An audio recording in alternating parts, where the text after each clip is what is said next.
Hello साथियों, नमस्कार। तो दोस्तों, हम लोग सॉल्व कर रहे थे आपके आने वाले बहुत ही महत्वपूर्ण एग्जाम यूपी टेट के लिए विजन एग्जाम की बहुत ही बेहतरीन, बहुत ही जबरदस्त प्रैक्टिस टेस्ट आपके आने वाले एग्जाम के लिए रामबाण समझिए इसके। दोस्तों, इसमें हमने इसका पार्ट ए, ये पहली टेस्ट सीरीज जो हम करवा रहे थे, इसका पार्ट ए हमने बहुत बेहतरीन से सॉल्व कर लिया था, यानी आधे प्रश्न हमने सॉल्व कर लिया था। वीडियो बहुत ज्यादा बड़ा न हो जाए इसलिए हम इसको दो पार्ट में बांट दिए थे। इसका अब पार्ट बी हम लोग करने जा रहे हैं। पार्ट ए हमने सॉल्व करा दिया है। अगर आप वीडियो को नहीं देखे हैं तो प्लीज आप जाकर चैनल पर देखें। बहुत ही बेहतरीन से मैंने सीडीपी और हिंदी को पढ़ाया है।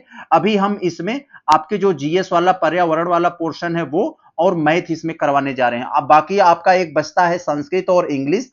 तो मेरे भाई, आप लोग जानते हैं बहुत सारे बच्चों का संस्कृत होता है, बहुत सारे बच्चों का इंग्लिश। तो हम इसे इसी में कराकर उनका समय खराब नहीं करेंगे। हम इसको 10 टेस्ट सीरीज करवाएंगे, 10 प्रैक्टिस टेस्ट पूरा करवाएंगे।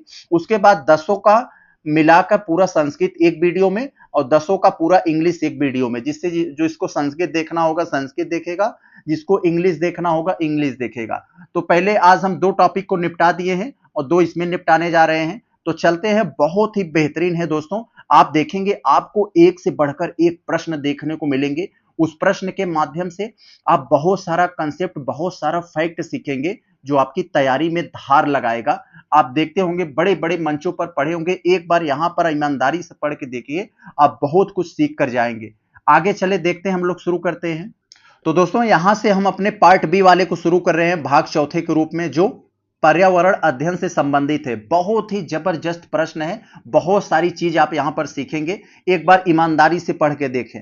यहां पर आपसे जो पूछा जा रहा है, निम्नलिखित में से किस जलीय पौधे को, किस जलीय पौधे का मतलब जो जल में पौधे उगते हैं, किस जलीय पौधे को विश्व का सबसे अधिक समस्या उत्पन्न करने वाला खरपतवार तथा बंगाल का आतंक कहा जाता है? ऐसा कौन सा जलीय पौधा है जिसे विश्व का सबसे अधिक समस्या उत्पन्न करने वाला खरपतवार कहा जाता है और इसे बंगाल का आतंक कहा जाता है? तो दोस्तों, वो है जलकुंभी। आप लोगों ने इसको देखा होगा कि कई सारे जलीय क्षेत्रों में यह हरा हरा पौधे टाइप का उस जलीय क्षेत्र में उग जाती है। पूरे तालाब को या पूरे जल क्षेत्र को यह पौधों जलकुंभी से ढक लेती है। तो जिसके कारण सूर्य का प्रकाश उस पानी पर नहीं पड़ पाता है, पानी में ऑक्सीजन कमी हो जाती है, पानी सड़ जाता है, यानी पानी में ऑक्सीजन कमी हो जाती है और उसमें जलीय जीव मरने लगते हैं। तो इसलिए इसे बंगाल का आतंक भी कहा जाता है जलकुंभी को, और विश्व का सबसे अधिक समस्या उत्पन्न करने वाला खरपतवार भी कहा जाता है। बहुत बढ़िया। अब हम लोग देखते हैं दोस्तों, प्रश्न संख्या 122 वाले को। बड़ा अच्छा सा प्रश्न है। आपसे पूछा जा रहा है वायरस में, वायरस से रिलेटेड प्रश्न है।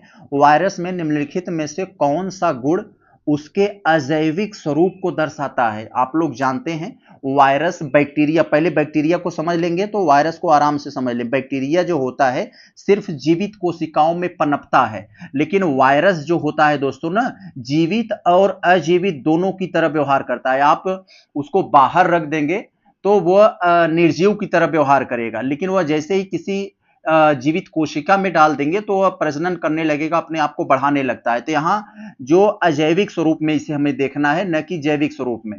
तो अजैविक स्वरूप में तो प्रजनन कर नहीं सकता, प्रजनन तो करने के लिए उसे जैविक यानी जीवित कोशिका में आना पड़ेगा। और यहाँ पर ये स्वाभाविक सी बात है, अजैविक स्वरूप में यही हो जाएगा, ये भी तो होगा नहीं, न ये भी होगा। इसे क्रिस्टल के रूप में परिवर्तित किया जा सकता है, यानी अजैविक यानी निर्जीव के रूप में यह व्यवहार करता है अजैविक स्वरूप में। तो ऑप्शन नंबर आपका डी हो जाएगा। तो समझ गए होंगे आप। कोई भी आपसे पूछे बैक्टीरिया क्या होता है, जीवित कोशिकाओं में पनपता है, और जो वायरस होते हैं वो जीवित और अजीवित दोनों की तरह व्यवहार करता है। जीवित कोशिका में जाएगा तो बैक्टीरिया की तरह अपना जनसंख्या बढ़ाएगा, और बाहर रहेगा तो निर्जीव की तरह व्यवहार करेगा। समझ गए होंगे आप। तो दोस्तों, प्रश्न संख्या हम लोग 123 को देखते हैं। बहुत ही जबरदस्त प्रश्न है, कई सारे एग्जाम में ये पूछा है। जितना इंपॉर्टेंट करना चाहे आप कर सकते हैं।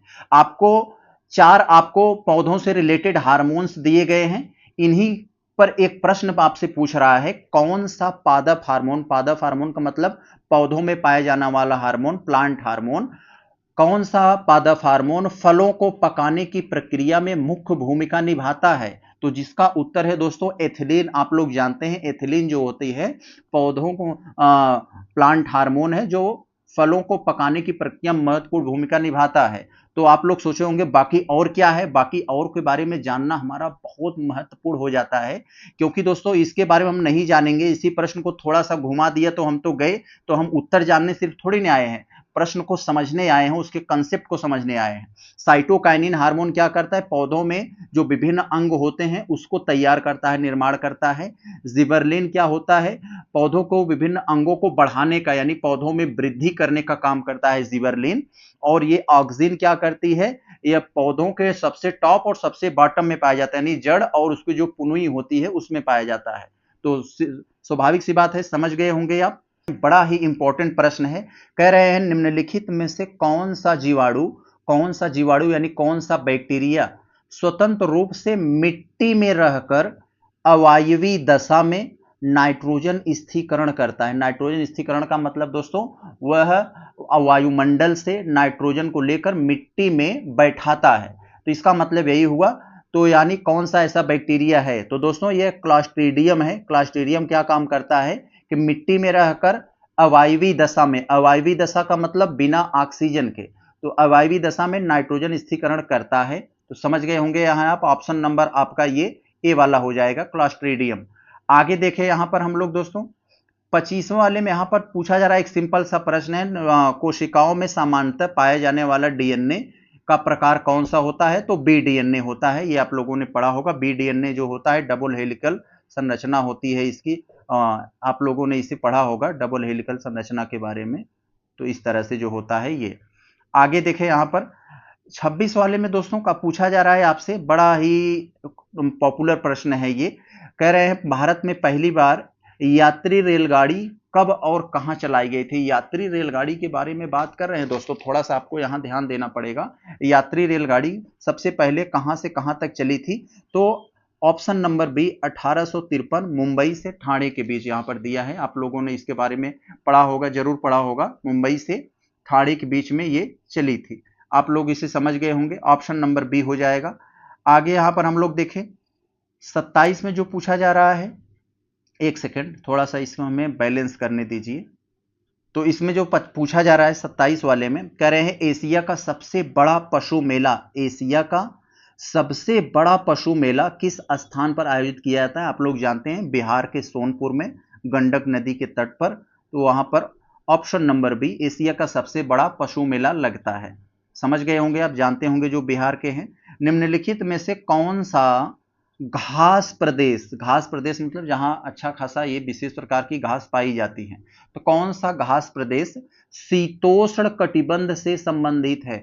तो शीतोष्ण कटिबंध का मतलब है दोस्तों, आप लोग याद कर लिए, शीत और उष्ण यानी ठंडा और गर्म वाला कटिबंध, तो यानी न बहुत ज्यादा ठंड न बहुत ज्यादा गर्म, यानी ऐसा कौन सा घास प्रदेश है जो शीतोष्ण कटिबंध से संबंधित नहीं है। तो यहां पर थोड़ा सा फोकस करेंगे, नहीं तो आता हुआ प्रश्न गलत कर देंगे। तो जो शीतोष्ण कटिबंध से संबंधित नहीं है, तो शीतोष्ण से कौन है, ये स्टेपी भी शीतोष्ण से संबंधित है, प्रेरी भी है, पंपास है, ये सब शीतोष्ण कटिबंध से संबंधित है।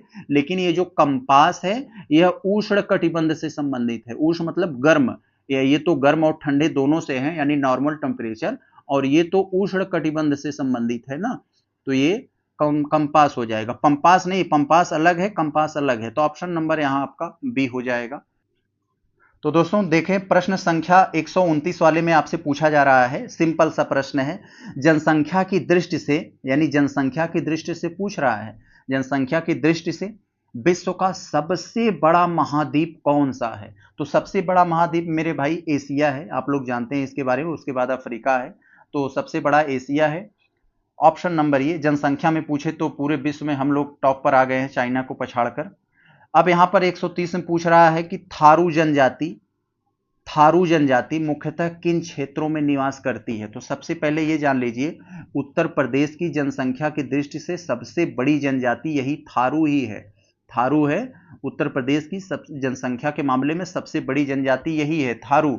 और भारत की अगर पूछा जाए, भारत में सबसे बड़ी जनजाति जनसंख्या की दृष्टि से कौन माना जाता है, तो वो भील माना जाता है। तो इन दोनों को याद रखे रहेंगे तो पूछ लेगा, तो आप कंफ्यूज ना होइए। थारू जनजाति किन क्षेत्रों में निवास करती है, यूपी, उत्तराखंड और बिहार जैसे राज्यों में निवास करती है। ये सॉरी यहाँ पर हमने ये क्या कर दिया, उत्तर प्रदेश के तराई एरिया में, जैसे जो महाराजगंज हो गया, गोरखपुर हो गया, नेपाल से सटे हुए सीमा वाले क्षेत्रों में तराई वाला एरिया वहां पर, यहां हो गया। आगे देखें हम लोग 131 वाले में जो पूछा जा रहा है, भिलाई इस्पात संयंत्र कहां पर, भिलाई इस्पात यानी स्टील संयंत्र कहां पर स्थित है? तो दोस्तों कहां पर है? ये छत्तीसगढ़ में है। ऑप्शन नंबर ये आपका बी हो जाएगा, छत्तीसगढ़ में है। तो आपसे एक प्रश्न ये भी पूछता, कभी कभी पूछ लेता है, इसकी स्थापना कब हुई थी? तो इसकी स्थापना दोस्तों द्वितीय पंचवर्षीय योजना के में हुआ था, 1955 में हुआ था। 1955 में हुआ था। किसके सहयोग से हुआ था? तो सोवियत संघ यानी जो वर्तमान रूस है, तो उस समय उसको सोवियत संघ बोला जाता था, तो उसके सहयोग से ये भिलाई इस्पात संयंत्र स्थापना हुआ था छत्तीसगढ़ में, याद रखेंगे। 32 वाले में पूछा जा रहा है आपसे, निम्नलिखित में से कौन सा जीव अचल यानी स्थिर होता है, यानी स्थिर होता है, चलता फिरता नहीं है, इसके बारे में आपसे पूछा जा रहा है। तो बड़ा ही सिंपल सा प्रश्न है, यूप्टेलेक्टा। यूप्टेलेक्टा के बारे में आप लोग जानते हैं, पेरीफेरा संघ का यह जीव है जो स्थिर रहता है। रहता तो दोस्तों यह जल में ही है, लेकिन किसी आधार से चिपक कर रहता है, मछली की तरह तैरता जाता नहीं है, और बाकी सब तो चल होते यानी चलते फिरते रहते हैं। तो ऑप्शन नंबर सी आपका ये हो जाएगा। संख्या 133 को हम लोग देखते हैं, बड़ा ही इंपॉर्टेंट प्रश्न है। आपसे पूछा जा रहा है कि प्रोटीन का निर्माण किस मूल इकाई से होता है? तो किस मूल इकाई से प्रोटीन का निर्माण होता है? आप लोगों को खूब पढ़ाया गया होगा 9वीं में, 10वीं में, 11वीं, 12वीं और फिर बीएससी एमएससी जो भी किए होंगे, हमेशा ये पढ़ाया गया होगा। प्रोटीन का निर्माण एमिनो अम्ल के द्वारा होता है। एमिनो अम्ल के भी बारे में आप लोगों को पढ़ाया होगा। ये एमिनो अम्ल कुल 20 प्रकार के होते हैं, और इसमें से 9 दोस्तों क्या होते हैं? आवश्यक अमीनो अम्ल होते हैं, 9 आवश्यक अमीनो अम्ल होते हैं, और 11 जो है गैर आवश्यक अमीनो अम्ल होते हैं। ये शरीर नहीं बना पाता 9 को, इसे हमें भोजन के माध्यम से लेना पड़ता है, और 11 को शरीर बनाता है। तो इसके बारे में टीचर आपको खूब पढ़ाए होंगे। ऑप्शन नंबर बी हो जाएगा आपका। यहां पर देखें 134 में, निम्नलिखित में से कौन सा अंगक पादप कोशिका में नहीं पाया जाता है? तो पादप यानी प्लांट सेल में कौन सा नहीं पाया जाता है? तो आप लोग जानते हैं प्लांट सेल में लवक भी पाया जाता है, रिक्तिका भी पाई जाती है, कोशिका भित्ति भी पाई जाती है। ये सब एनिमल में नहीं पाए जाते हैं। तो इसका मतलब ये तारकाय जो है यह पादप में नहीं पाया जाता है, यह आप में किस में पाया जाता है? जो है एनिमल में पाया जाता है। आगे चले हम लोग देखते हैं यहां पर 35 वाले में। 35 वाले में आपसे पूछा जा रहा है दोस्तों, मानव शरीर की सबसे बड़ी ग्रंथि कौन सी है? आप लोग जानते हैं मानव शरीर की सबसे बड़ी ग्रंथि आपका ये कौन सा है? ये लीवर यानी यकृत होता है। इसके बारे में आप लोगों ने पढ़ा होगा, गुरुजी आप लोगों को अच्छे से पढ़ाए होंगे। यह पित्तरस का निर्माण करती है, अतिरिक्त ग्लूकोज को ग्लाइकोजन के रूप में बदलती भी है। बड़ा इंपॉर्टेंट महत्व होता है इसका। उत्तर प्रदेश का राज्य पंछी कौन सा है? बड़ा इंपॉर्टेंट रहे दोस्तों ये भी, क्यों पूछा अभी बता रहा हूं। उत्तर प्रदेश का राज्य पंछी कौन सा है? तो दोस्तों कौन सा है? ये सारस है। अभी आप लोग देखते होंगे अमेठी के एक मुस्लिम थे, वो एक सारस को दोस्तों इतना ज्यादा उसको पाल पोस कर मतलब इतना ज्यादा इमोशनली अटैच हो गया था, उनके साथ साथ रहता था। फिर बाद में उसे आए वन विभाग वाले जो है लेके चले गए, बड़ा विवाद में रहा, आप लोग जानते होंगे थोड़ा सा, तो इस चीज को बारे में समझते होंगे। तो यही है यहाँ पर उत्तर प्रदेश का राज्य पंछी दोस्तों, ये कौन सा है? सारस है। अब इसके बाद आपको और यहाँ पर चीज जानना है दोस्तों, क्योंकि दोस्तों और चीज नहीं जानेंगे तो आप यहाँ पर फंस सकते हैं, आपको फंसा दिया जाएगा। अगर आपका उत्तर प्रदेश से रिलेटेड अगर हम बात करें, क्योंकि यूपी का एग्जाम है, पशु अगर पूछ ले उत्तर प्रदेश का राज्य मतलब राज्य पशु कौन सा है? तो बारहसिंघा है। बारहसिंघा आप लोग जानते हैं। इसके बाद आपको वृक्ष से रिलेटेड अगर पूछ ले, उत्तर प्रदेश से रिलेटेड राज्य वृक्ष कौन सा है? तो आप अशोक बताएंगे। क्या बताएंगे? अशोक बताएंगे। यहाँ पर थोड़ा सा लिखने में प्रॉब्लम हो रही, समझ जाएंगे आप लोग। उसके बाद आपको अगर पुष्प पूछे, तो आपको अगर पुष्प पूछे उत्तर प्रदेश का राज्य पुष्प कौन सा है दोस्तों, तो आप पलाश बताएंगे, पलाश बता देंगे। तो समझ जाएंगे आप लोग, यहाँ पर ये सब जरूरी है, तो ये सब आपको यहाँ पर याद करना होगा। आगे चले हम लोग 137 में देखते हैं, राष्ट्रीय एकता परिषद राष्ट्रीय एकता परिषद की स्थापना किस वर्ष की गई थी? तो स्वाभाविक सी बात है मेरे भाई, राष्ट्रीय एकता परिषद की स्थापना नेहरू जी ने किया था, 1961 में किया था। 1961 में किया था। क्यों किया था? क्योंकि वो चाहते थे कि देश से हिंदू मुस्लिम यानी सांप्रदायिकता खत्म हो, जातिवाद खत्म हो, क्षेत्रवाद खत्म हो, भाषावाद जैसी समस्या से निपटने के लिए नेहरू जी ने इसका निर्माण किया था। वो इसका अध्यक्ष भी थे। तो यही है राष्ट्रीय एकता, नाम में भी है एकता, यानी सबको एक करने का काम, एकजुट करने का काम था, तो इसीलिए। आगे देखें हम लोग 138 में, भारतीय संविधान में समानता का अधिकार किस अनुच्छेद में वर्णित है? आप लोग दोस्तों अगर भारतीय संविधान के हमारे भाग 3 में मौलिक अधिकार दिया है, फंडामेंटल राइट, फंडामेंटल राइट को हम लोग देखेंगे दोस्तों, तो ये हमारे अनुच्छेद 12 से लेकर 35 तक है। इसी में दोस्तों अगर आप देखोगे अनुच्छेद यहाँ पर 12-13 तो एक राज्य से रिलेटेड दिया गया है, और अनुच्छेद 14 से 18 के बीच जो दिया है दोस्तों, वो संविधान में समानता का अधिकार रिलेटेड है। तो कौन सा है समानता का अधिकार? 14 से 18। ऑप्शन नंबर ये आपका बी हो जाएगा। अब व्यक्ति है इसमें, फिर आगे ये है, बहुत सारी चीजें हैं, तो आप लोगों ने पढ़ा होगा उसके बारे में। 139 में अगर देखो, निम्नलिखित में से किस देश का संविधान लचीला यानी फ्लेक्सिबल माना जाता है? तो कहा जाता है दोस्तों ब्रिटेन का संविधान ऐसा है, सिर्फ महिला को पुरुष, पुरुष को महिला नहीं बना सकता, बाकी सब कुछ बना सकता है, इतना लचीला है, कुछ भी कर सकता है। तो दोस्तों यूनाइटेड किंगडम ये है, वही वाला यूके का है ये, तो ये बहुत ज्यादा लचीला है, जब चाहे तब संशोधन करके कुछ भी किया जा सकता है। और अपने यहाँ तो मतलब उसका मिक्सचर है, न बहुत ज्यादा लचीला है, न बहुत ज्यादा कठोर है। आगे देखें हम लोग यहाँ, पुरवा किस प्रकार की बस्ती का उदाहरण है? तो पुरवा एक प्रकार की दोस्तों ग्रामीण बस्ती का उदाहरण है, जिसमें क्या होता है, पूरे गांव के समूहों के लोग, पूरे गांव में जो बस्ती होती है छोटे छोटे समूहों में बटे होते हैं। तो यही है दोस्तों, ये ग्रामीण बस्ती का उदाहरण है। ऑप्शन नंबर बी हो जाएगा। अब हम लोग देखते हैं प्रश्न संख्या 141, बढ़िया सा प्रश्न है जियोग्राफी का। तो आपसे पूछा जा रहा है निम्नलिखित में से कौन सा पर्वत, वो कौन सा पर्वत है जिसकी उत्पत्ति ज्वालामुखी प्रक्रिया के तहत हुई है? तो ये आपको बताना है। तो दोस्तों किलिमंजारो, किलिमंजारो जो है इसकी उत्पत्ति ज्वालामुखी प्रक्रिया के तहत हुई है। किलिमंजारो कहाँ है दोस्तों? यह तंजानिया में है, तंजानिया में है किलिमंजारो। यह पर्वत तंजानिया में है। इसकी उत्पत्ति कैसे हुई है? ज्वालामुखी प्रक्रिया के तहत हुई है। इतना तो आप लोग समझ गए हैं। अब दोस्तों यहां पर ये अरावली के बारे में तो आप लोग जानते हैं, यहां पर इसमें तो कुछ बताना नहीं है। आगे हम लोग चलते हैं।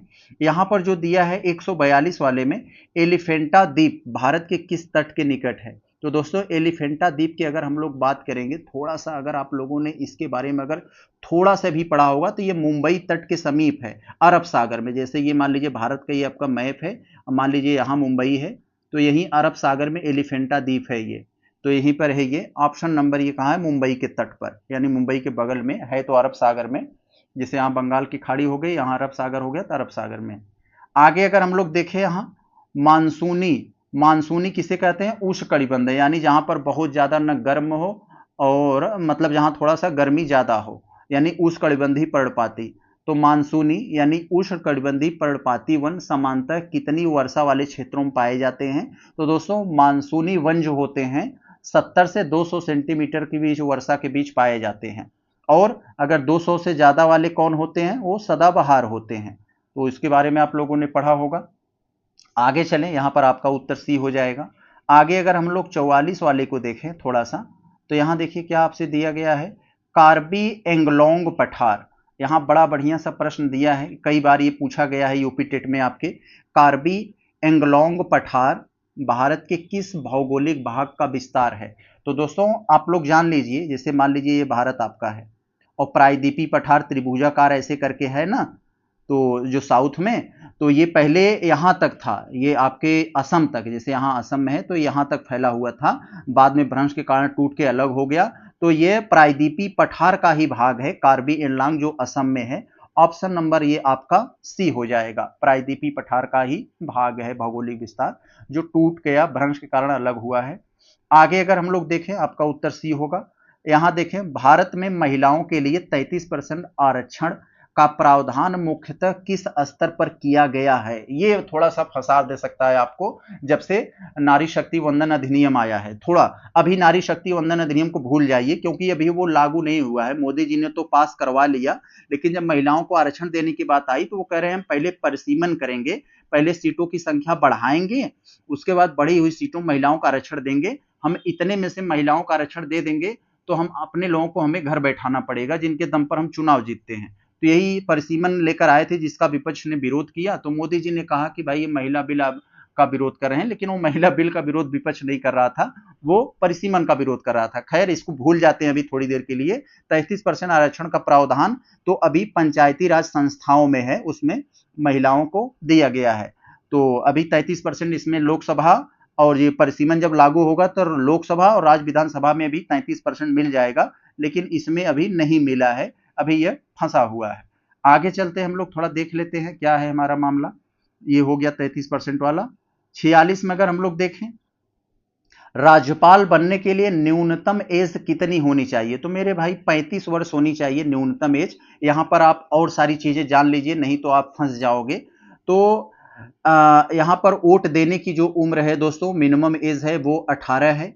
और पंचायती राज यानी लोकल बॉडीज जैसे चुनाव लड़ने की एज कितनी है? 21 साल है। और लोकसभा या फिर विधानसभा का चुनाव लड़ने के लिए न्यूनतम एज कितनी है दोस्तों? वो 25 यानी 25 है। और उच्च सदन जैसे राज्यसभा और विधान परिषद का चुनाव लड़ने की उम्र जो है वो 30 साल है। तो इतना आप याद रखे रहेंगे तो आपका काम बन जाएगा। तो फिलहाल आपके प्रश्न का उत्तर बी हुआ। आगे अगर हम लोग देखते हैं दोस्तों, बड़ा अच्छा सा प्रश्न है यहाँ पर। बहुत सारे लोग यहाँ पर कंफ्यूज हो जाएंगे, नहीं कर पाएंगे जो ठीक से नहीं पढ़े हैं। तो यहाँ देखिए, यहाँ जो ये विभिन्न जोन दिए गए हैं, मान लीजिए एक विभिन्न क्षेत्र दे दिए गए हैं, भारतीय संघ, राज्य, नगर निगम, ग्राम पंचायत। तो और इसके मुखिया कौन है ये यहाँ पर दिया है। तो किसके मुखिया कौन होता है ये बताना है। तो मेरे भाई, भारतीय संघ के मुखिया प्रधानमंत्री होते हैं, राज्य का मुखिया राज्यपाल होते हैं, नगर निगम का मुखिया महापौर होता है, ग्राम पंचायत का सरपंच होता है। सब सीधे सीधे मिले हुए हैं, तो इसमें कोई डाउट नहीं, आपका उत्तर ए हो जाएगा। 147 का आपका उत्तर कौन हुआ? ये ए हो जाएगा। आगे चले हम लोग बढ़ते हैं, देखते हैं। 148 में आपसे कह रहे हैं अनुच्छेद 356 का प्रथम बार प्रयोग किस राज्य में किया गया था? बड़ा ही बढ़िया सा प्रश्न है, बहुत लोग इसे गलती करेंगे, थोड़ा सा धैर्य रखकर देखिए। देखिए, आप लोगों को संविधान जब पढ़ेंगे, संविधान के भाग 18 में आपको आपातकाल से संबंधित प्रावधान दिया है, जिसमें अनुच्छेद 352 से लेकर 360 तक प्रावधान दिया है। अनुच्छेद 352 में राष्ट्रीय आपातकाल से संबंधित है। अनुच्छेद 356 में राज्य आपातकाल, यानी जो आपातकाल लगता है राज्यों को बर्खास्त करने के लिए, वो उसकी बात किया जा रहा है। तो यही 356 है। जब किसी राज्य सरकार मनमानी काम करती है, केंद्र के अनुसार काम नहीं करती है, संविधान के अनुसार नहीं काम करती है, तो केंद्र सरकार उसे बर्खास्त कर सकती है। तो यही है। सबसे पहला इसका प्रयोग कहां हुआ? तो सबसे पहला दोस्तों 1951 में इसका प्रयोग पंजाब में हुआ था। एक कांग्रेस सरकार थी, आंतरिक कलह के कारण एक मुख्यमंत्री ने इस्तीफा दे दिया था, तो वहां पर यह लगा था। लेकिन यहां पर तो पंजाब है नहीं, तब आप क्या करोगे? दूसरी बार कब लगा था दोस्तों? 1959 में। 1959 में लगा था, ये केरल में लगा था। वो भी कांग्रेस सरकार को, बस खास कांग्रेस सरकार का ही कुछ मामला था वहां, तो यहां पर लगा था 1959 में। तो केरल आप लगा देंगे, क्योंकि पंजाब नहीं है। तो पंजाब होता तो ऐसा नहीं कि आप पंजाब रट के बैठे हो। इसीलिए कहा जाता है ना, अगर आप चीजों को इधर उधर दाएं बाएं ऊपर नीचे करके नहीं पढ़ोगे, तो थोड़ा सा आपको घुमाएगा तो आप घूम जाओगे। तो यही बात है, तो थोड़ा सा आपको रिजिड रहना पड़ेगा। केरल है, हो जाएगा आपका। आगे देखें हम लोग, नगर निगम द्वारा निम्नलिखित में से कौन सा टैक्स लगाए जा सकते हैं? तो नगर निगम आप लोग जानते हैं दोस्तों, हाउस टैक्स लगाते हैं जो हर साल पे लगता है। चुंगी कर लगाते हैं। चुंगी कर दोस्तों टोल टैक्स की तरह होता है, लेकिन थोड़ा सा अलग होता है। टोल टैक्स पे जो पैसा वसूला जाता है उसको, जो ओवरब्रिज होते हैं, हाईवे होते हैं, एक्सप्रेस वो होते हैं, उस पर खर्च होते हैं। लेकिन चुंगी क्या होता है कि शहर में जब कोई माल लेकर गाड़ी पहुंचता है तो वहां चुंगी लगता है, शहर की साफ सफाई ये सब जो है वहां पर मेंटेनेंस पर लगता है। और मनोरंजन कर पे भी कहीं कहीं लगता है, और उपर्युक्त सभी। तो आपका डी हो जाएगा, ये नगर निगम कहाँ लगाए जा सकते हैं, तो सभी हो जाएगा यहाँ पर। देखें यहाँ पर रेंडियर, रेंडियर एक दोस्तों 12 सिंगा टाइप का एक जानवर होता है, 12 सिंगा टाइप का। वो आपके जो बहुत ठंडे वाले प्रदेश हैं जैसे टुंड्रा क्षेत्र, वहां पर ये पाए जाते हैं। तो नॉर्मल टेम्परेचर में ये नहीं रह पाएगा, जहां टेम्परेचर बहुत ज्यादा बर्फीला क्षेत्र है वहीं पर ये रेंडियर पाए जाते हैं, यानी ये टुंड्रा प्रदेश में। तो मुख्यतः किस प्रकार के प्राकृतिक प्रदेश में पाया जाता है, तो टुंड्रा प्रदेश में। आप लोग जानते हैं पूरा बर्फीला एरिया हमेशा रहता है। तो दोस्तों हम पहुंच चुके हैं अपने 5वें भाग पर, जो सामान्य गणित से संबंधित है। हमारे पास लिखने की तो थोड़ी व्यवस्था नहीं है, लेकिन हम कोशिश करेंगे अपनी बातों से ही कंसेप्ट के माध्यम से आपको समझा दें, आप संतुष्ट हो जाएं। तो चले यहां हम लोग देखते हैं प्रश्न 51 में आपसे जो पूछा जा रहा है, दो भाइयों की एज का योग, दो भाई हैं, उन दोनों की एज का योग और अंतर दोनों अभाज्य संख्या, यानी दोनों भाइयों की उम्र जोड़ दोगे चाहे घटा दोगे, दोनों सिचुएशन से अभाज्य संख्या प्राप्त होनी चाहिए। अभाज्य संख्या का मतलब जो खुद से कटे या एक से कटे, उसके अलावा किसी से न कटे, जैसे 1, 3, 5, 7, 11 ये हो गए। यदि बड़े भाई की उम्र 23 वर्ष है तो छोटे भाई की उम्र क्या होगी।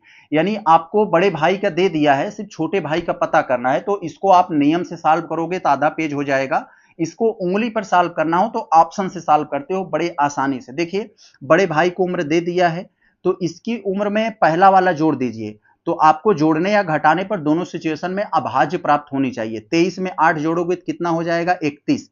31 अभाज्य है, सही है, लेकिन इसी 23 में 8 घटा दोगे तो कितना हो जाएगा, 23 में 8 घटा दोगे तो 15 आ जाएगा। तो 15 तो अभाज्य नहीं है ना, 3 से 5 से कट जाती है, तो ये हमारा ऑप्शन नहीं होगा। 12 जोड़कर देखें, 23 में अगर हम लोग 12 जोड़ देंगे तो कितना हो जाएगा, 35 हो जाएगा। स्वाभाविक सी बात है, ये अब 35 अभाज्य नहीं है, पहले ही खत्म हो गया, इसको भी हम हटा दें। 21 को अगर हम लोग जोड़ते हैं दोस्तों, 23 में अगर हम लोग 21 को जोड़ दें तो 44 हो जाता है। स्वाभाविक सी बात है, 44 पहले ही कट गया, 4 से कट जाएगा, अभाज्य नहीं है ये।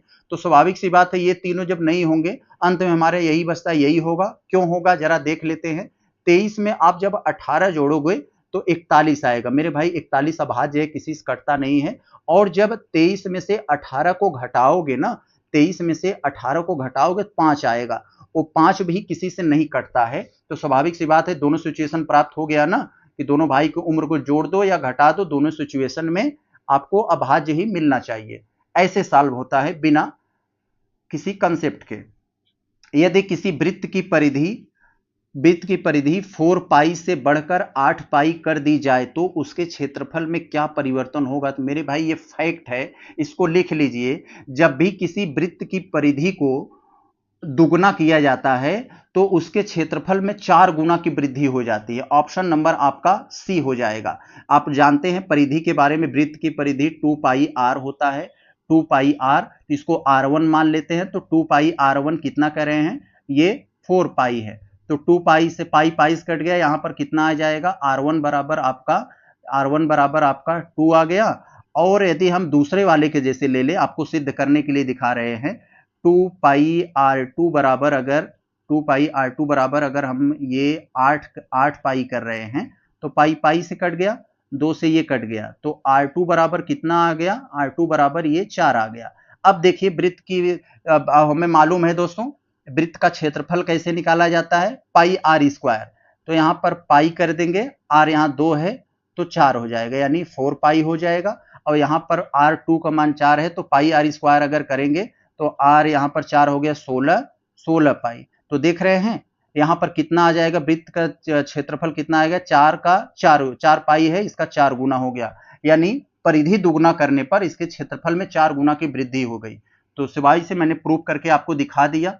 आगे अगर देखें हम लोग, यदि n प्राकृतिक संख्या का औसत 15 है, बड़ा बढ़िया सा प्रश्न है, यदि n प्राकृतिक संख्या का औसत 15 है तो n का मान क्या होगा। तो दोस्तों आपने ये फार्मूला पढ़ा होगा कि यदि n प्राकृतिक संख्याएं हैं तो उसका औसत क्या होगा। तो इसका एक फार्मूला होता है दोस्तों, फार्मूला क्या होता है, n+1/2। ये क्या है, n प्राकृतिक संख्याओं का औसत है। तो n प्राकृतिक संख्याओं का औसत आपको दे दिया है 15 है, तो स्वाभाविक सी बात है कि n+1 बराबर ये 30 हो जाएगा, पक्षांतर करोगे। अब n का मान निकालोगे दोस्तों, n का मान निकालोगे तो एक कम 30, एक इधर जाके घट जाएगा, तो ये 29 हो जाएगा। 29 कहाँ है? डी में बैठा है, आपका उत्तर डी हो जाएगा। बहुत बढ़िया। आगे देखते हैं हम लोग 54 में क्या है। यदि संख्या, ये संख्या आपको दे दिया गया है इतनी बड़ी, 3 से पूर्णतः विभाज्य है, तो प्रश्नवाचक चिन्ह के स्थान पर आने वाला सबसे बड़ा अंक कौन सा होगा?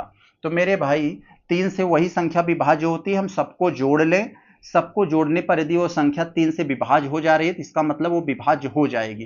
जैसे इतनी बड़ी संख्या है, ये 3 से कटेगी कि नहीं, कैसे पता करेंगे? सबको जोड़ लें, 5, 1 6, 6 3 9, 2 11, 4 15, 1 16, 16 6 22। तो 22 3 से नहीं कटेगा, तो इसमें और क्या जोड़ दें कि वो 3 से कट जाए? तो जो है 2 होना चाहिए, 2 तो है नहीं।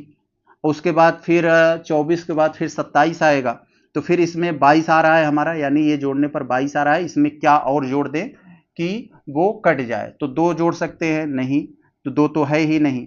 इसमें 6 जोड़ेंगे तो 28 आ जाएगा, ये भी नहीं होगा। इसमें 7 जोड़ेंगे तो 29 आ जाएगा, जी ये भी नहीं होगा। तो 22 आ रहा है, तो इसमें 9 जोड़ेंगे तो 31 होगा, ये भी 3 से नहीं कटेगा। 8, यस, 22 में 8 जोड़ देंगे 30 आ जाएगा। तो यही जो है हमारा 3 से पूर्णतः विभाज्य होगा, ऑप्शन नंबर सी। बहुत बढ़िया। देखें यहां पर हमें दिया गया है, दो संख्याएं हैं, 6 और 11 के अनुपात में हैं। यदि उनका लघुत्तम समापवर्तक लस 462 है तो उनका महत्तम समापवर्तक क्या होगा? तो दोस्तों इसका सॉल्व करने का एक बड़ा अच्छा ट्रिक होता है कि जो अनुपात में दिया गया है ना, उसका आप गुणा करके इसके बराबर कर लो। तो मान लीजिए इसका हम x के रूप में इसका दोनों का गुणा कर लेते हैं, ये 6 और 11 को, तो 11 6 का 66x हो जाएगा मान लीजिए, और इसको बराबर कर दें हम 462 में। तो 462 में तो x की वैल्यू यहां से अगर हम निकाल लेंगे, अगर हम x की वैल्यू यहां से निकालना शुरू करें दोस्तों, तो x की वैल्यू यहां से निकालेंगे तो 66 का मैंने निकाला है, एक सेकंड हम कैलकुलेट कर लेते हैं। तो शायद यहाँ पर 7 आना चाहिए, तो जी 7 ही आएगा। तो x की वैल्यू यहाँ 7 आ जाएगी, क्योंकि आप इसे ले जाकर पक्षांतर करोगे तो x की वैल्यू यही आपकी 7 आ जाएगी। ऑप्शन नंबर आपका बी हो जाएगा। बहुत अच्छा। आगे चलते हैं, हम लोग देखते हैं 56 वाले में। यदि दो प्राकृतिक संख्याओं का योग 48 है तो निम्नलिखित में से कौन सा अनुपात संभव नहीं है? तो दो प्राकृतिक संख्याओं का योग 48 है तो निम्नलिखित में से कौन सा अनुपात संभव नहीं है? तो इसको सॉल्व करोगे नियम से तो रात हो जाएगा, मतलब परीक्षा के लिए रात हो जाएगा, बहुत समय चाटेगा। तो इसको ऑप्शन से आप लोग अगर सॉल्व कर दोगे मेरे भाई ने, तो बड़े ही आसानी से सॉल्व हो जाएगा। तो कैसे सॉल्व ऐसे प्रश्नों को किया जाता है? दो प्राकृतिक संख्याओं का योग 48 है तो कौन सा अनुपात यहां पर नहीं होगा? तो आप मान लीजिए इसको 48 को पहले 48 यहां लिख दीजिए। अब देखिए 5 3 8, 8 48 को काट पाएगा? जी बिल्कुल काट देगा, 8 6 48, तो ये तो हो जाएगा। यहां पर पूछा है कौन सा नहीं होगा, तो 2 4 और 6 और 2 8, यहां पर 8 हो जाएगा, तो 8 6 48 ये भी काट देगा 48 को, और यहां पर क्या हो जाएगा 7 5 12, तो 7 5 12 हो गया, 12 चौक 12 36, 12 चौक 48, ये भी 12 को, ये भी 48 को काट देगा। अब यहां पर देखिए क्या है, 5 2 7, 7 जो है 48 को नहीं काट पाएगा, तो यही जो है इसके अनुपात में संभव नहीं है। ऑप्शन नंबर आपका डी हो जाएगा। स्वाभाविक सी बात है, समझ गए होंगे आप। बिना किसी लेखन सहायता के, हमारे पास कोई लिखने की सुविधा दोस्तों नहीं है स्मार्ट बोर्ड, फिर भी हम आपको सोच रहे हैं कि कैसे कैसे आपको बिना किसी मतलब मेहनत के आसानी से आपको बता दें कि परीक्षा में आपको मुजबानी याद रहे, आपको कॉपी पेन न उठाना पड़े। देखें, किस चतुर्भुज में विकर्ण एक दूसरे के समकोण पर द्विविभाजित करते हैं? तो बहुत बढ़िया सा है, किस चतुर्भुज में? चतुर्भुज बहुत प्रकार के होते हैं, किस चतुर्भुज में विकर्ण एक दूसरे को समकोण पर द्विविभाजित करते हैं? विकर्ण क्या होता है दोस्तों? एक तरह से मान लीजिए कोनी, जैसे ये मान लीजिए चतुर्भुज हो गया, चार भुजा, और विकर्ण मतलब क्या होगा, यहां आमने सामने से ये जो मिलते हैं भुजाएं, तो यहां पर ये विकर्ण हो गया। तो किस चतुर्भुज में विकर्ण एक दूसरे के समकोण पर द्विविभाजित करते हैं? तो दोस्तों समचतुर्भुज में। समचतुर्भुज क्या होता है? जिसकी भुजाएं सब बराबर हो, यानी वर्ग की तरह हो, जिसकी सभी भुजाएं बराबर होती हैं, और यहां पर क्या होता है कि एक दूसरे पर समकोण पर काटते हैं। यहां एक दूसरे पर जब विकर्ण खींचोगे तो समकोण पर यहां पर काटते हैं। तो स्वाभाविक सी बात है, यही ऑप्शन नंबर ए हो जाएगा। समचतुर्भुज किसका उदाहरण है? वर्ग का उदाहरण है, स्क्वायर का। यहां देखें 58 में हमें दिया गया है एक कार की कीमत पहले 10% और अगले वर्ष 12% कम हो जाती है तो कुल प्रतिशत कमी कितनी होगी आप बताइए। बड़ा लाजवाब प्रश्न है। आप इसको ऐसे कर लीजिए बिना किसी मेहनत का। मान लीजिए कार की कीमत आपका 100 रुपया है, कार की कीमत 100 रुपया है, 10% कम हुआ तो इसका मतलब कितना हो जाएगा? 90 रुपया हो जाएगा मेरे भाई, 90 रुपया। अब 90 रुपया में 12% आपको कम करना है तो आप क्या करोगे? सीधा मेरे भाई 12% कम करना है, 100 में से 12 करोगे 88, 88 बटे 100। यहाँ एक जीरो से एक जीरो गया तो यहाँ पर आपका बचा कितना? 9 से 88 में गुणा करोगे 9 8 72, फिर 9 8 72, 72 में फिर 8 जोड़ दोगे यहाँ पर, सॉरी 9 8 72 के 2 7 बचा है, फिर 9 8 72, 72 में 7 जोड़ोगे तो कितना आ जाएगा? 79। तो यहाँ पर 79 आ जाएगा, फिर 10 से भाग दोगे तो फिर 79.2, तो 79.2 हो जाएगा। तो इसका मतलब कितना कम हुआ कुल परसेंट? 100 था हमारा, 100 में से ये 79.2 बचा है तो इसका मतलब कितना? ये इतना परसेंट कुल कमी हुआ 20.8। स्वाभाविक सी बात है, समझ गए होंगे आप। आगे देखें हम लोग, एक परिवार में 5 सदस्यों की औसत आयु 20 वर्ष है। बड़ा बढ़िया प्रश्न है, ऐसे प्रश्न खूब दबा के पूछे जाते हैं। अभी डीएलएड में एक ऐसा ही प्रश्न आया था। तो एक परिवार में 5 सदस्यों की औसत आयु 20 वर्ष है। बहुत बढ़िया प्रश्न है, थोड़ा सा ध्यान देंगे। तो 5 सदस्यों की औसत आयु 20 वर्ष है तो इसको हम लोग औसत आयु यहां पर दे दिया है 20 दिया है। कितने सदस्यों की? 5 सदस्यों की। तो कुल सदस्यों की उम्र मान ले x है और यहां संख्या 5 थी या। अब देखते हैं सबसे छोटा सदस्य 10 वर्ष का है, उसके जन्म के समय परिवार की औसत आयु क्या होगी? तो पहले हम कुल औसत आयु का योग निकाल लें। x बराबर आपका 100 आ जाएगा, x बराबर 100 आ जाएगा। अब कह रहे हैं कि जो सबसे छोटा बच्चा है वो 10 साल का है, लेकिन जब उसका जन्म हुआ था तो परिवार की औसत आयु क्या होगी? तो थोड़ा सा यहां देखिए, इसके जन्म के समय यानी इसका जब जन्म हुआ था, सबसे छोटा 10 साल का है तो यानी 10 साल पहले आपको जाना है। 10 साल पहले जाओगे तो ये खत्म हो जाएगा, यानी इसका जन्म नहीं हुआ रहा होगा, 10 ये घट गया और उसके बाद जो 4 सदस्य और बचे उनको भी 10-10 साल उनकी भी कम हो जाएगी, 40 साल। जैसे आज हम 10 साल पहले हमारी उम्र कितनी रही होगी? आज से 10 साल कम। ऐसे ही 10 तो इसका बेचारे खत्म हो गया, इसका मतलब ये पैदा ही नहीं हुआ रहा होगा। 10 इसका कम कर दो, बचे 4, 4 में से 10-10 साल कम कर दो, 40 हो गया। तो 100 में से 50 का निकाल दोगे तो 50 बचा और 50 में अब 4 ही लोग बचे हैं, इसके जन्म के समय 4 ही लोग रहे होंगे तो भाग दे दोगे तो कितना आ जाएगा? ये कितना आ जाएगा? 12.5 आ जाएगा। तो यानी 12 वर्ष 6 माह। ऑप्शन नंबर आपका सी। बहुत अच्छा। देखिए प्रश्न संख्या 160 को हम लोग बड़े ही बेहतरीन तरीके से देखते हैं। बड़ा लाजवाब प्रश्न है रीजनिंग का।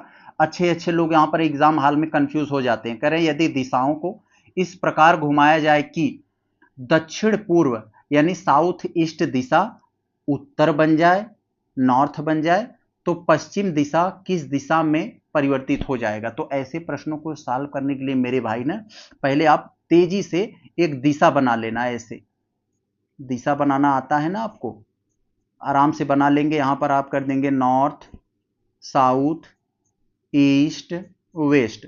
अब ये नॉर्थ साउथ के बीच, नॉर्थ और वेस्ट के बीच में है तो वेस्ट और नॉर्थ आप इसे कह दोगे। ये नॉर्थ ईस्ट के बीच में है तो आप इसे नॉर्थ ईस्ट बता दोगे। ये ईस्ट साउथ के बीच में है तो साउथ ईस्ट कह दोगे आप इसे। इतना तो आप लोग जानते हो ना मेरे भाई, इतना तो आपको करना पड़ेगा। वेस्ट और साउथ के बीच में है तो इसे वेस्ट साउथ कह दो। अब देखो तो आपसे क्या पूछा रहा है, कह रहे हैं कि दक्षिण पूर्व साउथ ईस्ट दिशा उत्तर बन जाए, यानी साउथ ईस्ट कहां पर है? साउथ ईस्ट यहां पर है हमारा। साउथ ईस्ट दिशा को ये उत्तर बनाने की बात कर रहे हैं, यानी नॉर्थ बनाने की बात कर रहे हैं। तो आप क्या करोगे?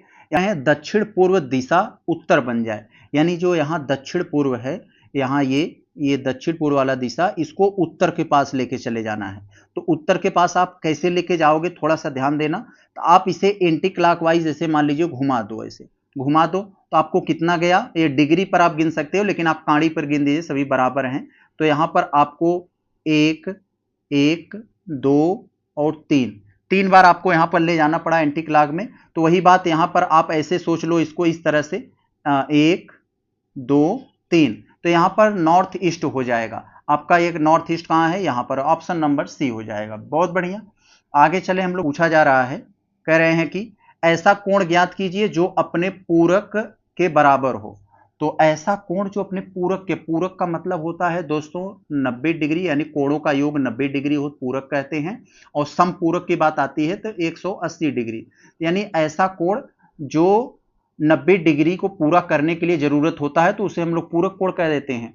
तो ऐसा कोण ज्ञात कीजिए जो अपने पूरक के बराबर हो। तो 45 डिग्री, मान लीजिए 45 डिग्री का कोण है और अपने पूरक कोण के बराबर करना है तो 45 फिर रखना पड़ेगा, तभी ना 90 होगा। तो ऑप्शन नंबर सी हो जाएगा।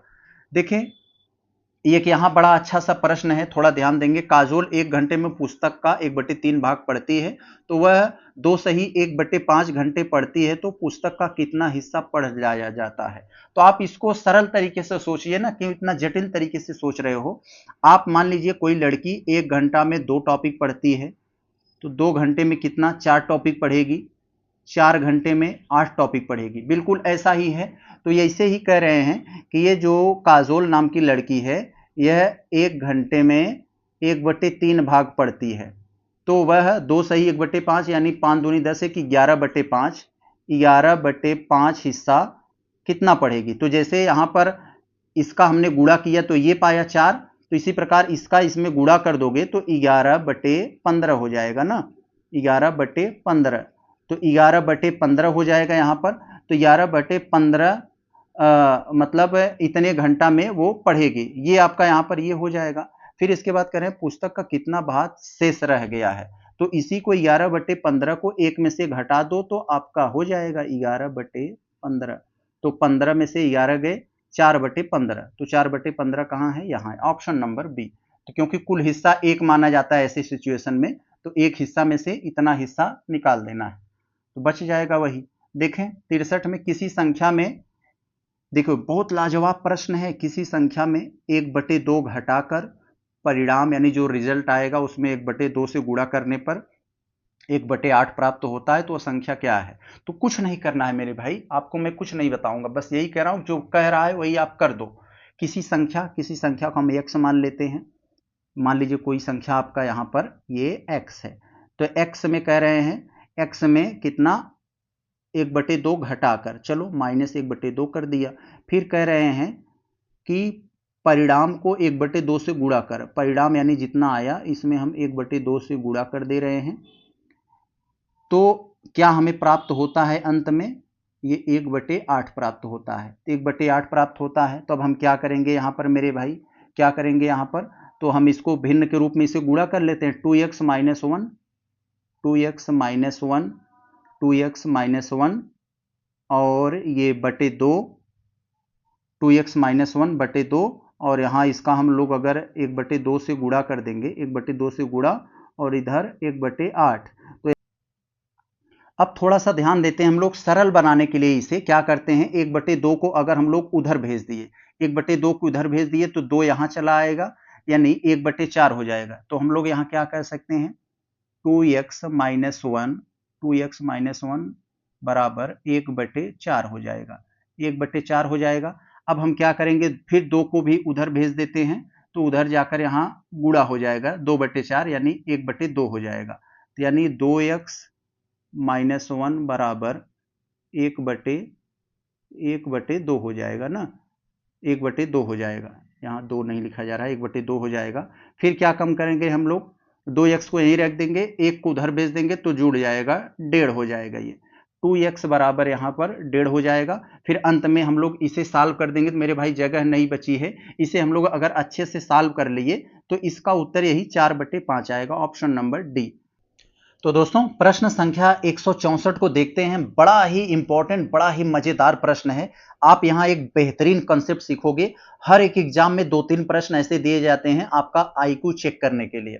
तो देखें बड़े ही आसान तरीके से आपके समझाऊंगा, हमेशा हमेशा के लिए याद हो जाएगा। एक 2 अंक की संख्या के अंकों का योग 9 है, यानी कोई 2 अंक वाली संख्या है और उन संख्याओं को आपस में जोड़ दोगे ना जिससे वो बनी हुई है, तो 9 आ जाएगा।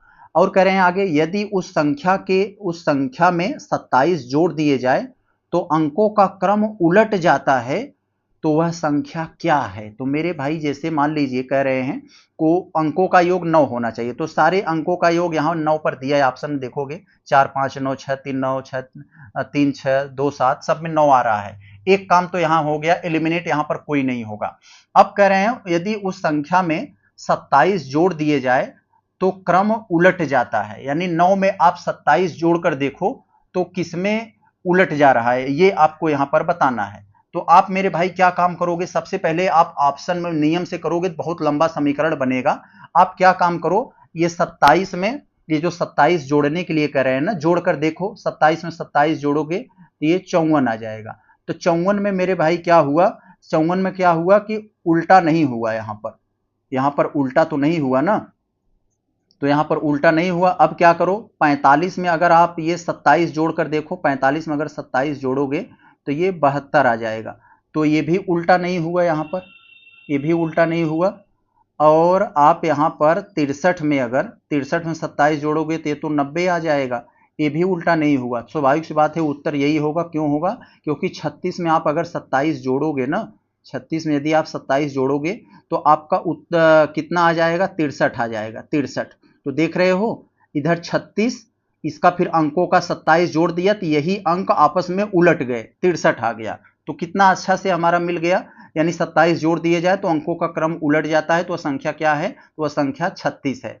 ये जोड़ने पर आपस में 9 हो जा रहा है और इसमें 27 जोड़ते दिए दोगे तो ये आपस में उलट जाएंगे, यानी 3 6 है तो 6 3 हो जाएंगे। बहुत बढ़िया, कितने आसानी से सॉल्व हो गया। आगे चलते हम लोग देखते हैं यहाँ पर दोस्तों, ये 165 वाले में 165, ये आपको चतुर्थांश के बारे में खूब पढ़ा होगा। ये नेगेटिव नेगेटिव दो ठो नेगेटिव हैं तो किस चतुर्थांश में आएंगे, तो मेरे भाई किस चतुर्थांश में आएंगे, तो ये तीसरे वाले में आ जाएंगे, इसमें कोई डाउट नहीं है मेरे भाई। तो ये किस में आ जाएंगे, ये तीसरे वाले में आ जाएंगे। चतुर्थांश के बारे में आप लोगों ने पढ़ा होगा।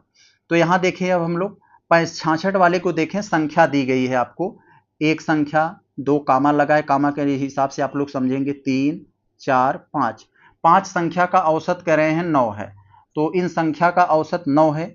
तो चले हम लोग पहले औसत संख्या 9 है और सारी संख्याओं का योग, और कितनी संख्या है, 5 है, तो संख्याओं का योग कितना होगा, पहले जितने x x हैं इनको जोड़ ले, 1x 2x 3x 4x 5x, 5x plus संख्या कितनी है 3 5 8 8 7 15 10 25, तो ये 25 हो गई है। तो 5x प्लस 25x, इसका औसत 9 है। तो अंतिम तीन संख्याओं का औसत क्या होगा, तो मेरे भाई अंतिम तीन संख्याओं का औसत पता करने के लिए आपको पहले x का मान निकालना पड़ेगा। x का मान कैसे आएगा, तो मेरे भाई इधर 9 5 45 कर दो, इधर 45 बराबर, और इधर फिर क्या कर दो 5x इधर और प्लस 25 आपका इधर हो जाएगा। तो इधर 5x का मान निकालने के लिए 25 को उधर भेजोगे तो क्या आ जाएगा यहाँ पर, तो 25 घट जाएगा, 45 में 20 आ जाएगा, और 5 को उधर करोगे x का मान निकालने के लिए तो x बराबर 4 आ जाएगा। x बराबर 4 आ गया। अब हमें पता चल गया, कह रहे हैं कि अंतिम तीन संख्याओं का औसत, यानी अंतिम तीन संख्या यही आपके पास है, इनका औसत निकालना है। तो 4 आ गया है x बराबर, x प्लस 5 यानी 9 हो गया, x प्लस 7 9, और 7 4 11 11 हो गया, प्लस 4 10 14 हो गया, और तीन संख्या है। अब हमारा औसत क्या होगा पूछ रहे हैं, 9 11 20 4 34, 34 में 3 का भाग दोगे तो 34 में अगर हम 3 का भाग दें तो क्या हो जाएगा आपका, तो आ जाएगा ये हमारा 11 सही 1/3, यही आ जाएगा, ऑप्शन नंबर ये सी हो जाएगा। बहुत बढ़िया, कितने बेहतरीन तरीके से हमने समझा इसको। अब हम दोस्तों देखते हैं प्रश्न संख्या 167, बड़ा ही बेहतरीन प्रश्न है। आप यहां पर एक नया कंसेप्ट सीखेंगे, फार्मूला।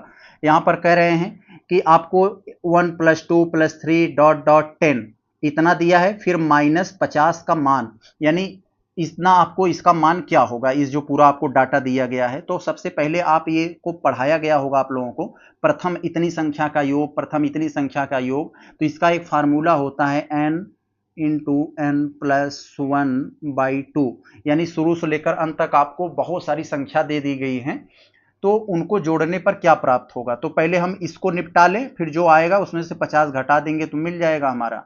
तो n बराबर यहाँ क्या हुआ, 10 दिया है, टोटल 10 तक है तो 10 हो जाएगा 10, और n प्लस 1 यानी 10 में 1 जोड़ दोगे तो 11 और बटे 2, तो यानी 11 दहा में 110 आ जाएगा, 110 का आधा करोगे 55 आ जाएगा, 55 में से आप 50 को यहाँ पर घटा दोगे तो 5 आ जाएगा, आपको उत्तर आपका ऑप्शन नंबर बी मिल जाएगा।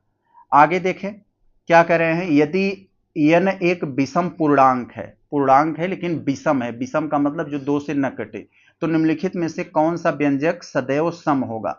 तो मेरे भाई एक चीज याद कर लो, यदि आपके पास कोई विषम संख्या है, विषम संख्या का वर्ग अगर आप कर दोगे, स्क्वायर कर दोगे तो आपको विषम ही मिलेगा, और यदि आप विषम संख्या में विषम संख्या का गुणा कर दोगे तो भी आपको विषम ही मिलेगा। तो आप यहां पर देख रहे हो 3 एक विषम है, कोई n एक विषम कह रहे हैं ना, तो 3 भी एक विषम है और n भी एक विषम है, और स्क्वायर करोगे तो ये भी विषम हो जाएगा, विषम विषम का गुणा करोगे तो विषम ही हो जाएगा, फिर उसमें विषम जोड़ दोगे तो वो सम हो जाएगा, यानी यही होगा ऑप्शन नंबर आपका यहाँ पर ये सी हो जाएगा, यहाँ पर कोई डाउट नहीं है। तो आप समझ गए होंगे, यानी विषम में विषम का गुणा करोगे तो विषम होगा, विषम में विषम को जोड़ोगे तो सम आ जाएगा। तो वही चीज है, करके आप देख लेंगे एक बार, n की वैल्यू कोई भी विषम यानी ऑड रखकर आप देख लेंगे तो आपको मिल जाएगा। आगे दोस्तों यहाँ पर देखें, बड़ा अच्छा सा प्रश्न है, यहाँ पर बड़ी आसानी से सॉल्व होगा ये। कह रहे हैं कि एक व्यक्ति अपनी कुल यात्रा का, कोई व्यक्ति यात्रा कर रहा है तो अपनी कुल यात्रा का, यहाँ पर यात्रा एक मानेंगे अभी, जैसे हम वो पढ़ने वाला आया था उसी प्रकार से कुल यात्रा एक होती है। अब एक में से उसमें आपको भाग भाग करके दिया जा रहा है, अपनी कुल यात्रा का 2/5 भाग ट्रेन से, 1/3 भाग बस से और 1/4 भाग कार से पूरा तय करता है, तो शेष 3 किलोमीटर वह पैदल चलता है। तो मान लीजिए पूरी यात्रा की दूरी कितनी है, तो पूरी यात्रा की दूरी आप x मान लो, यहाँ पर x मान लो, फिर x का वो 2/5 भाग ट्रेन से चलता है, 2/5 भाग ट्रेन से चलता है, और फिर प्लस जोड़ लें हम लोग यहाँ पर 1/3 भाग बस से चलता है, यानी x का 1/3 भाग वो बस से चलता है, फिर 1/4 भाग कार से चलता है, यानी x का 1/4 भाग वो कार से चलता है, फिर 3 किलोमीटर वह पैदल चलता है, 3 किलोमीटर वह पैदल चलता है, तो वह कुल कितनी दूरी चला है। तो मेरे भाई ये सब अगर सॉल्व कर लोगे, यही आपका जो समीकरण है ना, इसमें ज़्यादा कुछ करना नहीं है, इसको अगर आप लोग हम लोग सॉल्व कर ले यहाँ पर, तो देखें हम लोगों को क्या मिलता है। तो यहाँ पर आपसे कुछ पूछ नहीं रहा है, यहाँ पर इसको एक आपको समीकरण बन जाएगा, जैसे 2x/5 plus x/3 plus x/4 plus 3। तो यहाँ पर आप इसका आप एलसीएम निकाल लोगे तो एलसीएम आपका इसका 60 आ जाएगा, 60 आ जाएगा, तो यहाँ पर ये 12 हो जाएगा, 12 दूना 24 हो जाएगा, यहाँ पर 24 प्लस यहाँ पर 3 आप निकालोगे तो 20 आ जाएगा, यहाँ पर ये 24 से x आएगा यहाँ पर, सॉरी, और यहाँ पर ये 20x आ जाएगा, और यहाँ पर ये क्या आ जाएगा, ये 15x आ जाएगा, 15x आ जाएगा। तो फिर कितना हुआ यहाँ पर, तो 24 20 आपका कितना हो गया, आपका ये 44 हो गया, 44 15 ये आपका 59 हो गया, तो यानी ये 59 59x बटे आपका 60 आ जाएगा, और इधर आपका 3 तो है ही, 3 आपका है ही, फिर आप इसमें जब ऐसे सॉल्व करोगे तो ये आपको आसानी से यहाँ पर इसका मिल जाएगा उत्तर। तो कैसे मिलेगा, यहाँ पर 59x में से यहाँ पर आपको यहाँ पर आप इसमें से 60 निकाल देना है, तो बड़े ही आसानी से इसका आप उत्तर को चेकआउट कर सकते हो, 69 का आराम से आपको यहाँ पर ये इसका उत्तर मिल जाएगा। क्या हो जाएगा कि x की वैल्यू यहाँ पर आप निकाल लोगे ऐसे करके, मान लीजिए हम यहाँ पर आपको थोड़ा सा करके दिखा देते हैं, जैसे x का निकालोगे तो आप यहाँ पर जाओगे तो उल्टा हो जाएगा, यहाँ पर 120 फिर ये, तो आपका 180 आ जाएगा यहाँ पर, तो 180 कहाँ दिया है, अगले पर दिया होगा, अगले पेज पर है, तो यहाँ 180 किलोमीटर, तो ऑप्शन नंबर सी आ जाएगा, x की वैल्यू निकालोगे तो। अब देखें बड़ा ही अच्छा सा प्रश्न एक आपको यहाँ पर दिया है, बड़ा ही सिंपल मैथमेटिक्स है, क्लास 9th में ये चीजें आपने पढ़ी होगी। कह रहे हैं x plus 1 by x equal to 5, तो एक्स स्क्वायर प्लस 1/x² का मान क्या होगा। तो इतने का मान पता करना है तो सबसे पहले आप यहाँ वाला जो है इसका स्क्वायर कर दो। इसका स्क्वायर करोगे तो x² प्लस 1/x² और फिर आप a² plus b² plus 2ab का यही फार्मूला लगेगा। तो आपका यहाँ पर 2 आ जाएगा कट कर 2 और बराबर 25, 5 का 25 हो जाएगा ना। अब देख लो यहाँ पर आप x² प्लस आपका यहाँ पर ये हो जाएगा 1/x², फिर इक्वल टू 2 को उधर करोगे 23 आ जाएगा, 23 आ जाएगा क्योंकि 2 घट जाएगा।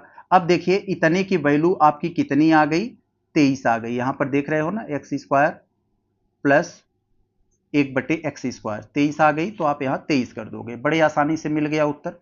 अब देखिए यहां पर मेरे भाई क्या है, यहां थोड़ा ध्यान से देखिएगा, 1 प्लस वाई का cube plus x plus y का गुणनखंड क्या होगा। इसका गुणनखंड आपको बताना है, माइनस करके यहां पर बताना है। तो यहां पर x प्लस वाई का यहां पर आपको खोल देना है, a³ plus b³ plus 3ab ऐसे करके। यहां पर ये वाला जो पोर्शन है इसमें वही वाला फार्मूला लगाओगे ना तो ये अपने आप खुल जाएगा। जब अपने आप खुल जाएगा तो उसमें आप देखोगे लास्ट में 3xy करके एक यही बचेगा, यहां पर घटा दोगे इसमें तो यही बचेगा। ऑप्शन नंबर डी हो जाएगा। अब देखिए यहां पर आपको एक उससे भी अच्छा प्रश्न दिया है, अच्छे अच्छों का लोग पसीना छूट जाता है। देखें करड़ी के अंदर जब करड़ी होता है तो आप क्या करोगे, करड़ी के अंदर जब आपको करड़ी मिल जाती है तो सबसे पहले क्या करोगे, आप जो सबसे अंदर वाला रूट होता है पहले उसको ब्रेक डाउन करोगे। तो यहां सबसे अंदर वाला क्या है 144, तो रूट 144 कितना होता है 12 होता है, सॉरी 12 को हमने 22 लिख दिया, 12 होता है यानी 12 हो जाता है। अब 12 को 52 में अगर आप लोग जोड़ दोगे तो कितना हो जाएगा, 12 को यदि आप लोगों ने 52 में जोड़ दिया तो कितना हो जाएगा, ये 64 हो जाएगा। तो यानी रूट 64 का वैल्यू जो होगी आपको, रूट 64 का वैल्यू ये कितना हो जाता है 8 हो जाता है, 8 आपको मिल गया। अब 8 इसी 248 में 8 जोड़ दोगे तो 256 आपको मिल जाएगा। तो रूट 256 की वैल्यू कितनी आ गई, ये 16 आ जाएगी। स्वाभाविक सी बात है, उत्तर को आप यहां पर चेक कर सकते हो, तो ये 16 हो जाएगी। ऑप्शन नंबर सी हो जाएगा। कितने आसानी से सॉल्व हो गया बिना किसी मेहनत के। अब देखिए थोड़ा यहां पर आपको एक लघुकरण से संबंधित है ये प्रश्न, आपको फार्मूला आना चाहिए ये वाला।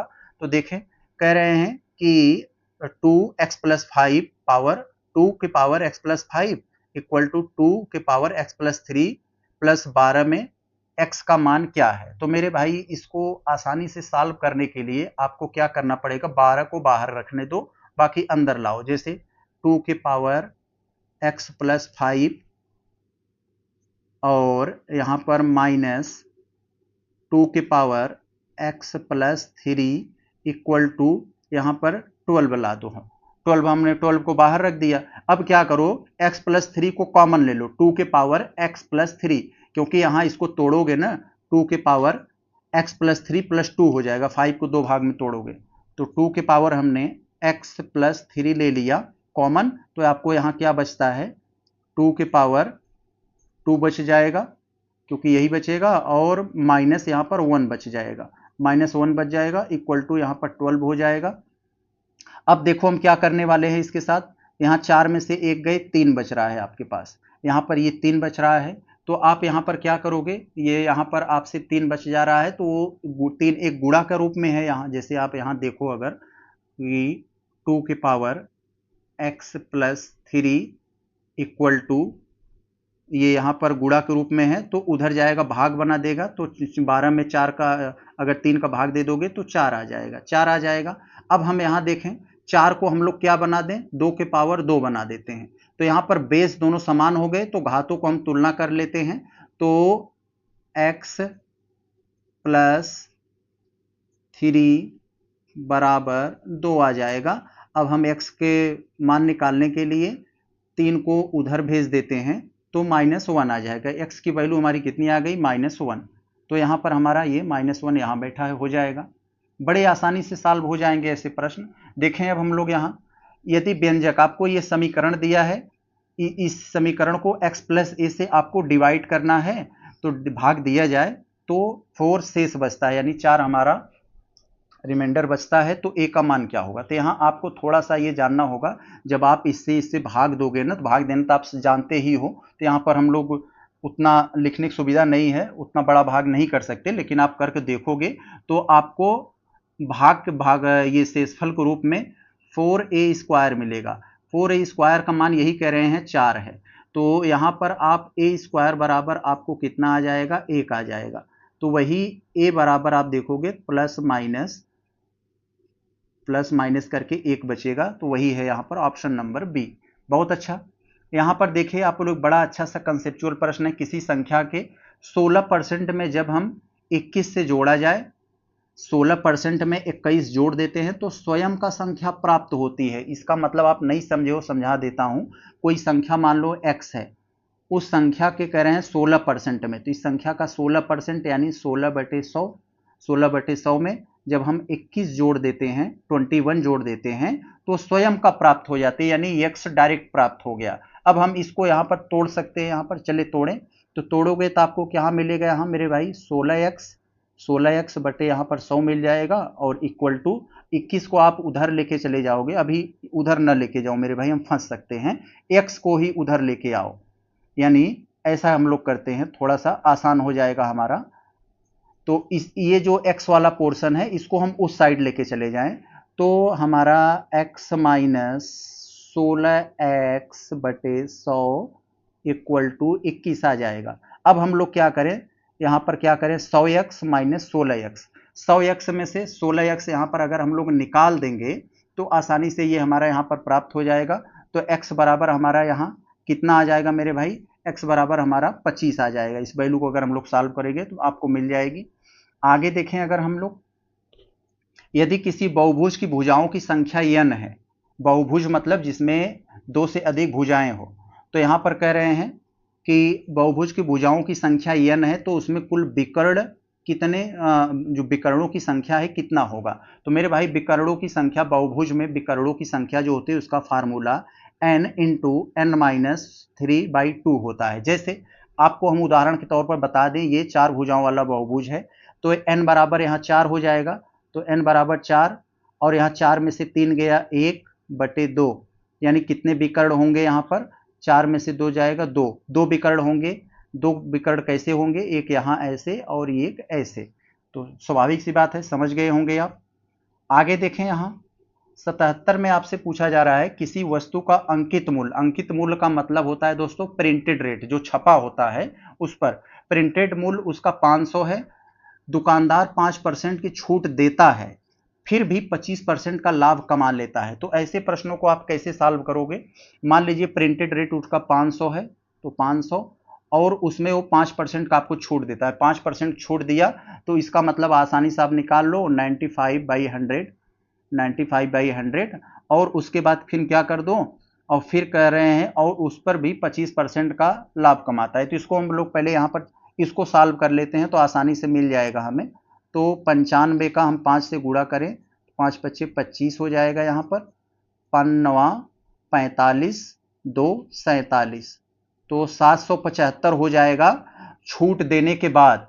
और फिर 475 में यदि बेचता है तो 25% लाभ कमाता है। तो 25% लाभ कमाने के लिए क्या करेगा दोस्तों, 475 में गुणा कर दोगे यहाँ पर 100/125, तो यहाँ पर 125 यहाँ करोगे तो आप मान लीजिए इसको काट दो, अगर काटना चाहो तो 25 से ये 4 में कट जाएगा, ये 5 में कट जाएगा, और फिर 5 से इसको काटोगे तो 5×9 = 45, और 2 बचेगा, और ये 95, तो 95 का 4 से इसका गुणा कर दोगे तो कितना आ जाएगा, 4×5 = 20, और 4×9 = 36, 2 38, 380 आपका उत्तर प्राप्त हो जाएगा। 380 कहाँ है, यहाँ है, तो आपका उत्तर प्राप्त हो जाएगा। आगे देखें, ये दोस्तों एक थोड़ा सा जटिल समस्या, इसको थोड़ा सा क्या होता है ना कि एक इसका रूल होता है परमेयीकरण। परमेयीकरण का मतलब मैं आपसे बता देता हूं, परमेयीकरण क्या होता है, जो डिनोमिनेटर यानी हर होता है उसका चिन्ह का उल्टा करके दोनों में गुणा करना है, यानी ये जो समीकरण यहाँ पर दिया गया है, तो इसमें क्या करोगे, तो इसमें गुणा कर दोगे कितने का, 3 + 4√7/3 + 4√, 7 का। तो यही गुणा कर दोगे, गुणा करके पंचांतर करोगे तो आपको c प्लस डी का मान बताना है। तो c प्लस डी का मान आपको यहां पर आ जाएगा -52,103। यहां पर आप सॉल्व करके देख लीजिएगा, लंबा प्रोसेस है इसका। अब यहां पर आप लोग थोड़ा सा देखिए, यहां पर क्या मान है, यहां पर एक वैल्यू आपको प्राप्त करनी है। ये दिया है √7 प्लस √6 इंटू 7 माइनस √6 प्लस 200। इसका मान क्या है? तो मेरे भाई देखने में तो बहुत बड़ा है, लेकिन कोई दम नहीं है इस प्रश्न में। आपने एक फार्मूला पढ़ा होगा कि ए स्क्वायर प्लस ए स्क्वायर माइनस बी स्क्वायर इसका फार्मूला अगर इसको आप ओपन करोगे तो क्या होगा, एक ब्रैकेट में आपका ए माइनस बी आ जाएगा और अगले ब्रैकेट में आपका बी माइनस ए आ जाएगा। तो यही हो जाएगा। तो यही आपको वही तो किए हैं, ये जो खुला हुआ रूप है इसको बंद कर दोगे तो क्या आ जाएगा, 7 स्क्वायर माइनस 6 स्क्वायर। तो रूट लगा है तो 7 और 6 आपको यहाँ पर घट जाएंगे, तो यानी 1 आ जाएगा। 1 प्लस 200, तो यहाँ पर क्या आ जाएगा 201। ऑप्शन नंबर ए हो जाएगा। देख लेते हैं, बड़ा ही इंपॉर्टेंट प्रश्न है यहाँ पर। तो ये आपको जो छोटी छोटी घातों के रूप में दिया है, तो इसको पहचानना है कि सबसे छोटी संख्या क्या है। तो ऐसे में आप क्या करते हो कि जो इसके घात होते हैं ना, घात का जो डिनोमिनेटर होता है उसका आप एलसीएम निकालते हो और सबके उसको बराबर करते हो। तो यहाँ पर ये आपको मिल जाएगा। तो देखो अगर हम यहाँ पर, तो ये जो √2 है, बाकी सब में तो घात के रूप में दिया है, इसमें तो रूट में दे दिया है। तो आप √2 का ये घात अगर हटा, ये करड़ी हटाओगे तो 1/2 आ जाएगा। फिर ये 1/3 है, 1/4 है, 1/6। तो आप 1/2, 1/ आपका यहाँ पर 1/3 और 1/4 और 1/6, इनका अगर आप एलसीएम लोगे तो एलसीएम आपका 12 आ जाएगा। इन 12 के एलसीएम के हिसाब से सबका कंपैरिजन करोगे तो सबसे अंत में आप देखोगे सबसे छोटी आपको ये 3 के घात 1/6 वाला मिलेगा। तो ऑप्शन नंबर डी आपका यहाँ सही हो जाएगा। आप एक बार कंपैरिजन करके देख लिए। आपका ये एक तरह से होमवर्क है, लास्ट वाले प्रश्न में होमवर्क की तरह होता है। तो आप इसको करके जरूर देखिएगा। न आए तो आप कमेंट्स में बताइएगा, हम इसका एक पोस्ट डाल देंगे। चलते हम लोग मिलते हैं नेक्स्ट वीडियो में। नमस्कार।